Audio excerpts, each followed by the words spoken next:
चुनरी लाका एलो हैं आहा के माँ हम चढ़ेलो हैं।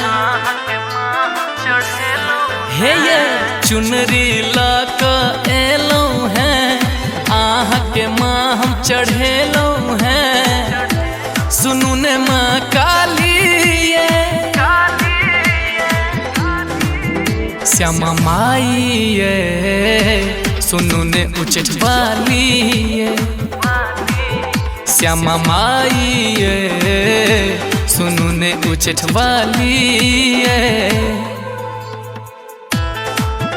श्यामा माई ये सुनु ने उचट वाली ये। अपने सुन रहल छी प्रशांत झा के सुमधुर आवाज में भक्तिमय प्रस्तुति। फूल बेल पत्र माले लो टीका नथिया से आहा के सजेलो। फूल बेल पत्र माले लो टीका नथिया से आहा के सजेलो। लादी पायल आहा ले मैया हम आहा के पहिरेलो।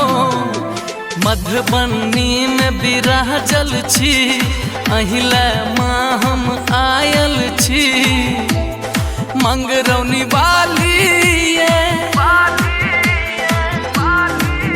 श्यामा माई ये सुनु ने उचट वाली ये।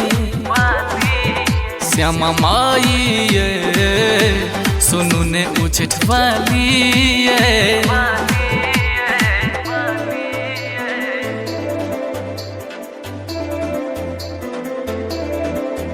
श्यामा माई सुनु ने उचट वाली ये।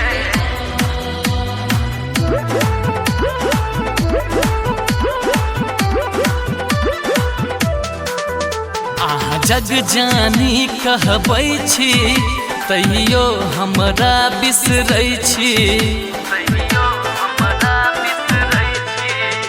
आहा जग जानी कहबै छी तैयो हमरा बिसरै छी।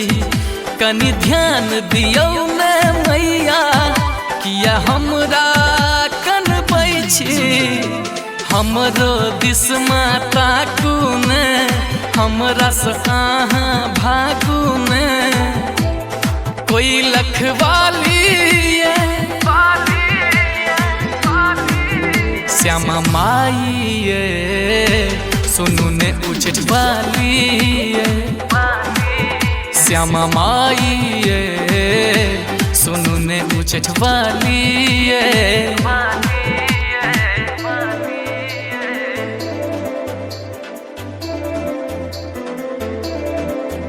श्यामा माई ये सुनु ने उचट वाली ये।